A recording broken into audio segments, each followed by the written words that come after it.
Hey everyone, it's David from David Loves Rock, and today we're doing something a bit different. I'm joined today by Conal Montgomery from Black Dog Moon, and we are doing an interview. So Conal, tell me, what's behind Black Dog Moon? Black Dog Moon is a project of mine that I started back in 2022. Mm-hmm. It all began at a rock night that was set up by a friend of ours to bring in musicians who wanted to get up and jam, Right. and different people getting up, through the night. And that's when I met Daniel.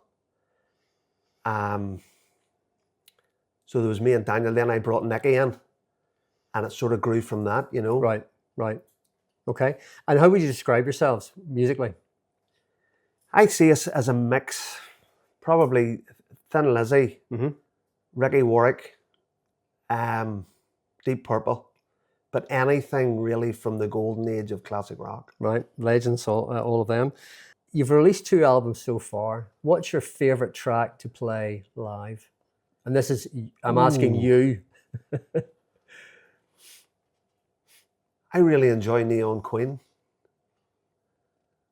I think I've always been searching for my voice, and I didn't write it. Daniel wrote it, Mm-hmm. and Daniel wrote the lyrics, and it sort of grew in this room, in this rehearsal space, and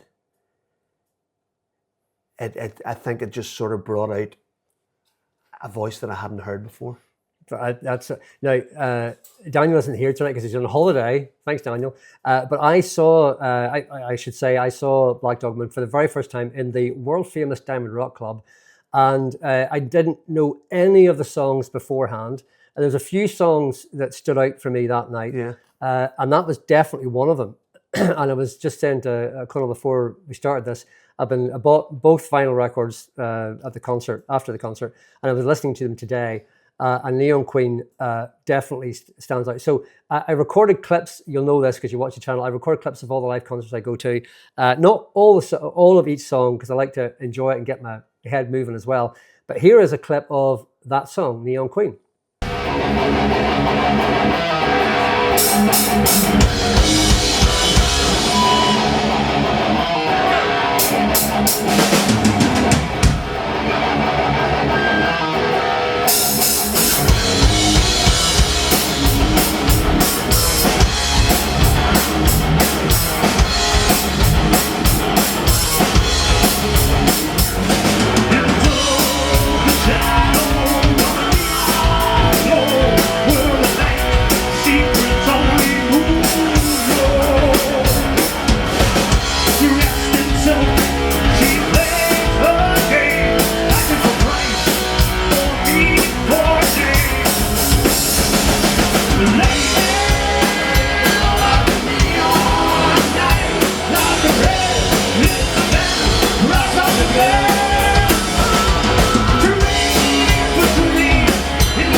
Okay, so we mentioned the Diamond Rock Club. What does the Diamond Rock Club mean to you?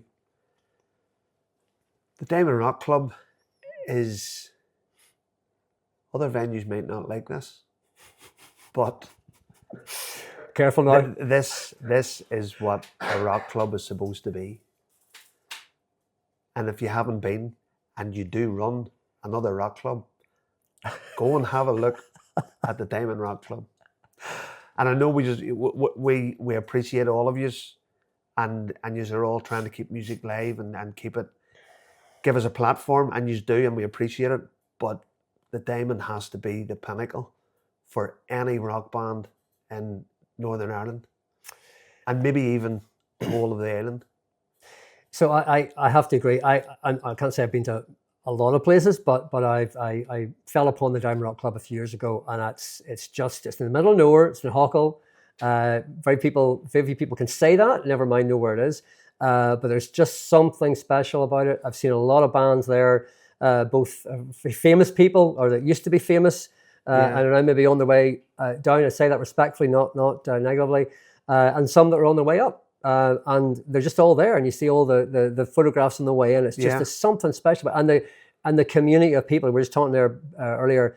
There's a core group of people just come week after week, and then it's like stepping back to the golden age, the way the venues always used to be. Absolutely. You know, when we were sort of just going to the bars when we were turning 18, coming out, you know, and discovering rock music, the golden era, and it's as if it hasn't been touched. Now, that's a good segue to one of the songs on the last album, which is 1985. Yeah. So it's a fun song. It's a great video, and some interesting acting going on in that video, but a lot of fun, and I did laugh, and I enjoyed the song as well. What's behind that? When writing songs, I sort of look at the older artists back in the day, and certain songs stand out to me, and it's probably the mainstream songs, and I think to myself, I sort of manifest, I want to write one like that. So that particular song would be our Summer of '69. Right. You know, so I go, I have to write a new Summer of '69, or I have to write a new sort of, I don't know, Poison song. Right. Every Rose. Yeah. You know. Well, it's certainly a great song, and here is a clip of Black Dog Moon playing 1985 at the Diamond Rock Club. Going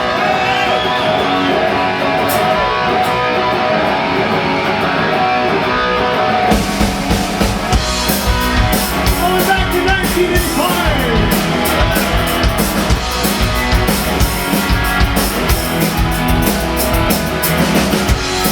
Going back in time to a place I know. When I'm living with TV, when I'm living with slow, you got me wild and free. You love me, and I was in love with you.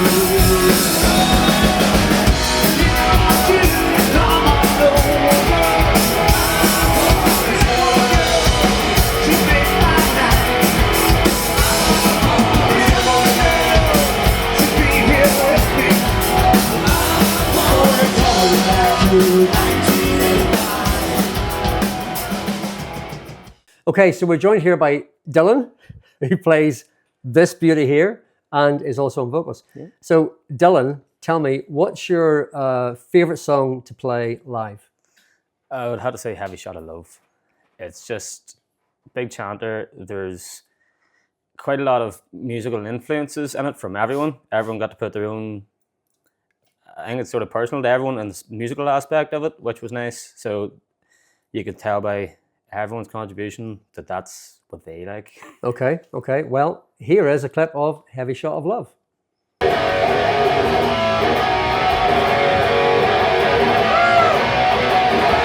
It's a heavy shot of love.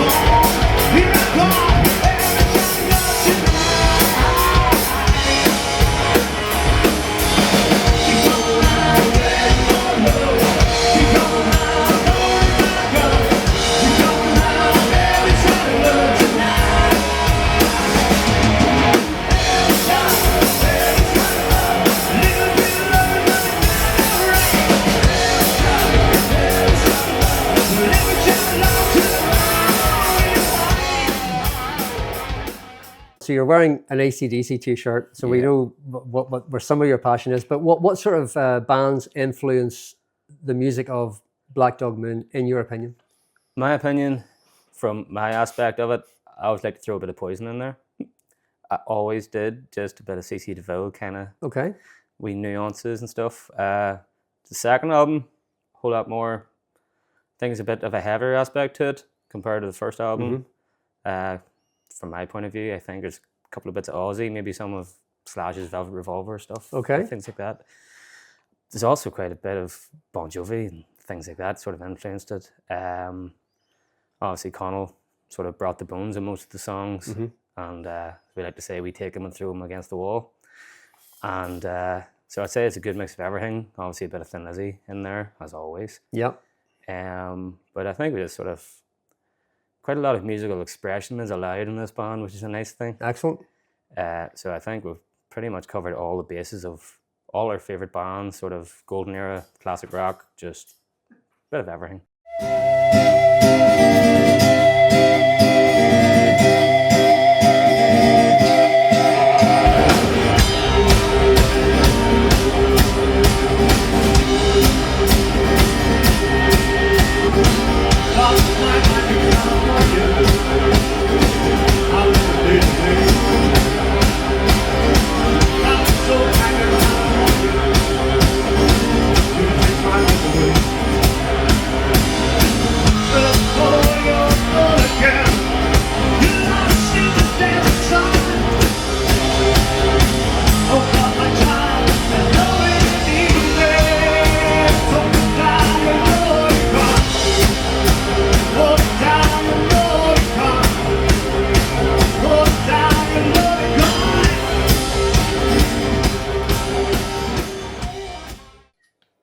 So Nicky, Yes.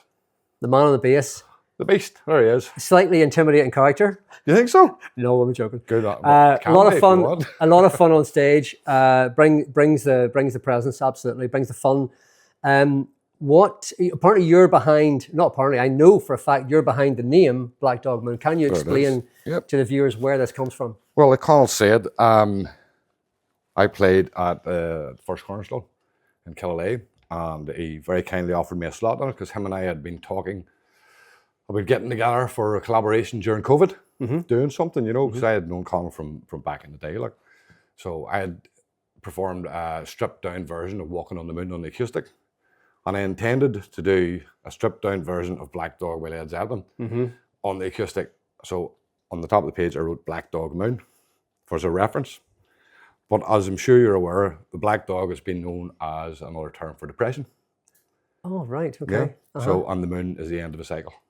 Right. So that has a slightly deeper meaning than just that wee bit as well. So Okay. Well, Not just a pretty face, you know. I did not expect that. Well, okay. Well, here is a clip of Black Dog Moon from the Diamond Rock Club performance earlier this year.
So what is your favourite song to play live? favourite song for me to play live would probably be Gratitude. Oh, I love that song. It's a big tune. It's a big tune, especially with all the vocals come in. Yep. Stevie on the drums, and it just grooves along real nice, you know. I should say the harmonies are fantastic. Yeah, it's a good fun song for all of us to play. Yep, I think yep. you know. I think everybody enjoys it. Like. Well, how about you guys enjoy it too? Here's a clip of Gratitude from that same performance.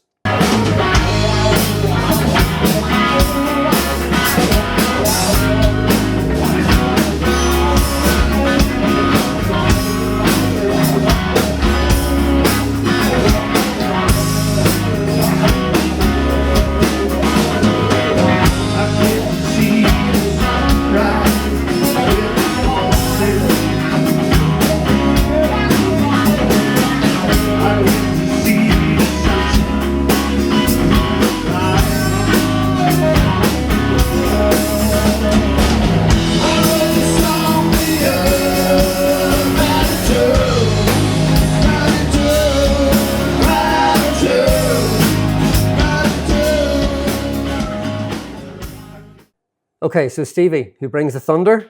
See what I'm doing here? I'm putting the right instrument on for each person. Who's your musical influence? Well, for me, no doubt the biggest influence for me has always been Led Zeppelin, John Bonham, hence my John Bonham tattoo. Look at this. Here. See, we prepared. But so he was that sort of style, that energy and power. Right. I very much draw on that, you know. But, Awesome. But I have many influences sort of Deep Purple, Black Sabbath, Jethro Tull, even a bit of Fairport Convention, some of the folky stuff too, you know. Right. So right. anything with a bit of power and musicality to it would be my sort of thing. And what is your favourite song, Black Dog Moon, song to play live? Well, there's a few now, but if I could sort of take half of Leaving Town and half of Holy Wars, there's elements of the drum in there that particularly resonate with me, and then whenever I'm playing them, I feel in the zone, so to speak. Very good. Well, here's a clip of one of those songs now.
So, Conal, the reason I reached out to you after the concert was because, as I mentioned this to you before, I was thinking about something you said when you were introducing one of the songs, and it kind of stuck with me because we all have things that affect us, impact us.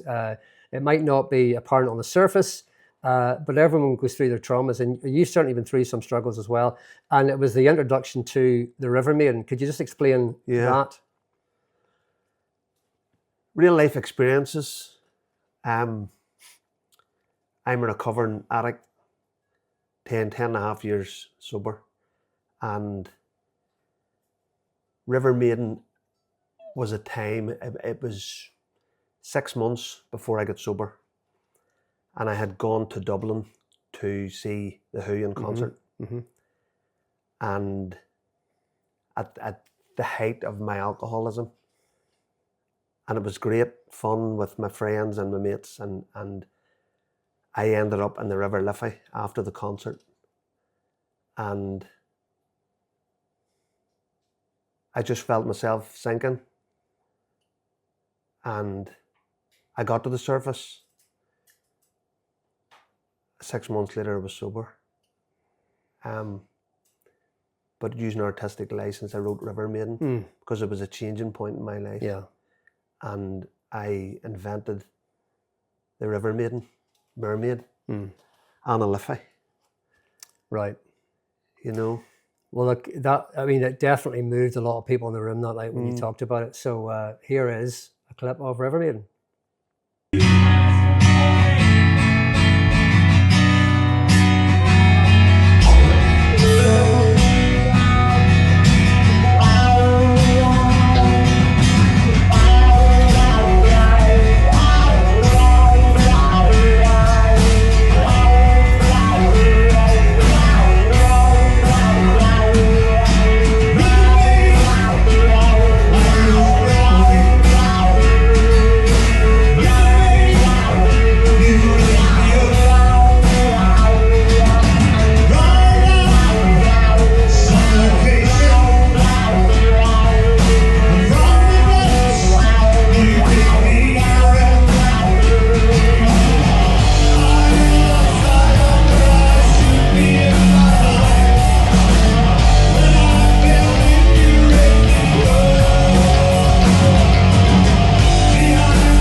Now, Conal, you were talking there about your challenges earlier, years, not in the recent past. But that leads on to, there's a connection with, that led on to Cornerstone. Can you tell us a bit about Cornerstone? Yeah. Cornerstone, I think every addict or every alcoholic or whatever you're struggling with, and when you find yourself and you find that you do belong in this life and that you can survive, that there's an overwhelming want to give a bit back and help people that are struggling at this moment in time. And the little hub in Downpatrick, Life Changes Lives, run by two very good friends of mine, Eilish and Manus. They open that hub every week, and it's a lifeline to people who can go, and they upcycle furniture, and they have a lot of other activities going on. But if it wasn't open, like people do say that attend it, say that they wouldn't be here if it wasn't for that place. And I think we all need to find ourselves, and we all need to put the arm around, look out, open your eyes and see, and even a smile in a day can change a person's perspective of that day. And then the festival that you've talked about. The festival is in its 5th year this year, and it's had a few homes, which I suppose things happen in life. Rather than giving up, you keep going, but you go and do it somewhere else. And we started off in my hometown of Killalay, in the different coaching in. We've done it 2 years there. It grew a little bit bigger, so we needed a bigger venue, and Janine and Johnny were very good to us and gave us that space. So then I came across a guy. It wasn't actually a young musician, Eva Rowan, who was doing a little music thing at her uncle's farm at the Sunflower Cottage, and they were growing sunflowers every year, inviting people to come and buy the sunflowers, little bit of music on the side, and made a bit of money for charity. So I done a slot at it, and they asked me would I be interested in bringing the Cornerstone. We'd done that. It was on a bigger scale, and with the help of the lads in the band and a few personal friends, we got it on. Run into a little bit of problems with the council, and we had to move. But the Oaks Barn restaurant in Dara Cross was there to open their doors to us straight away. I do a little slot there on a Sunday. And Colin has taken us in, and they have a field right beside their beer garden. So this year we're outdoor again, and we're ready to put it on again. What's next for Black Dog Man? What can we expect? We're looking to do the 3rd album. I think resting on our laurels is not what it's about, because me personally, the dopamine hit for me is in this room and writing the songs. All the guys are starting to chip in, writing the songs now. Dylan has dipped his toe in the water, and Daniel already has a song on the 2nd album, and now Dylan. So basically the 1st album was me writing the songs, and now all the guys are jumping in it, and Nicky is a very good songwriter as well in his own right. So can we expect a new album before the end of the year? You can't, no. But didn't you play some new songs at the Diamond Rock Club? No, we didn't. Did you not? No, we didn't. Oh, I thought those are all from the first 2 albums. Right. But we are working on 2 or 3, and hopefully we'll have something ready for the end of January. Okay. So that is, there's a reason behind that. So you've heard it here first, folks. So look, Conal, thanks very much for taking the time to talk to me. I really appreciate it. I'm going to finish with one final clip of the song we finished with on the night, Mr. Trauma, which is a banging tune Here's Mr. Trauma.